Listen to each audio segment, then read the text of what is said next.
Welcome, my name's Sharon and I'm here to explain a little more about the Supporting Functional Skill English Learners course which we've written as part of the Shaping Success raft of CPD resources for the Education and Training Foundation. Hopefully, this little recording will explain the content and approaches used in a little more detail, allowing you to sign up for one yourself or even recommend it to a colleague. Okay. So why did we write this one in the first place? Well, as we all know, the new functional skills curriculum was introduced in 2019, and with it came some quite significant changes.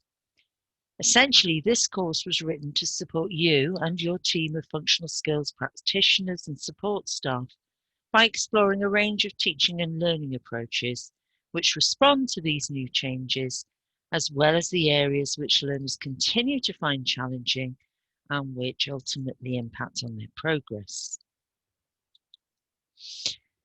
So let's look at the outcomes for the course. We know that reading is still proving challenging, and perhaps more so now that they have to manage 3 different texts in level 1 and level 2.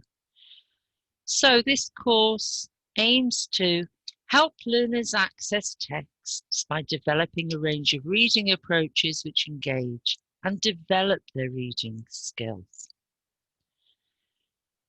Unknown vocabulary and the need to raise the level of their written language also needs attention.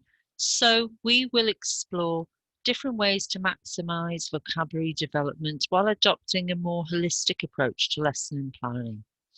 Encouraging integrated skills practice can help in a class with very differing needs and maximises the class time you have available to get them through the exam. The new curriculum also places greater emphasis on spelling and what learners need to be able to do in their writing at each level. In this course, we will briefly introduce approaches to post-16 phonics and share different ways to improve both the complexity and accuracy of learners' writing.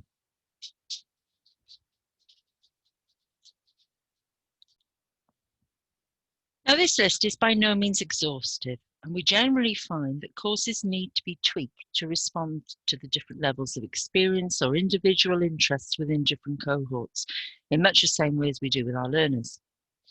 Which brings me now to how the course is designed.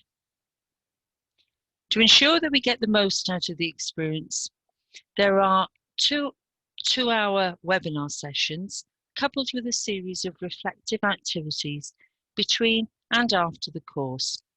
Activities which are meant to consolidate and then personalise your next steps. The sessions are interactive and model the resources and the teaching techniques while encouraging you to compare and share things which have worked best with your own learners.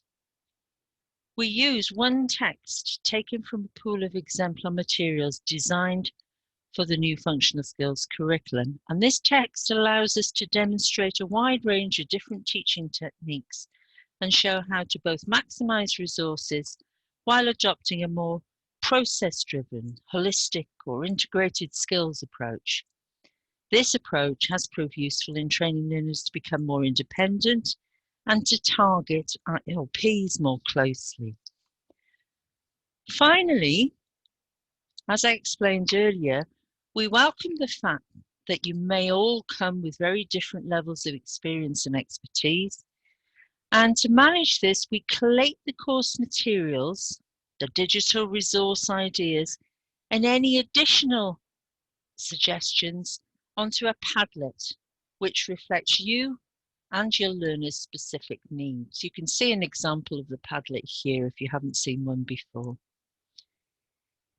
This Padlet remains open to you well after the course is finished, and you'll find lots of different ideas and materials shared across a range of cohorts who have attended the courses. Well, that's about it really. But if you have any additional questions, please don't hesitate to contact your local regional subject specialist lead. And the addresses for these RSLs are available on the ETF website. Anyway, I hope you found this useful and look forward to welcoming you onto our course.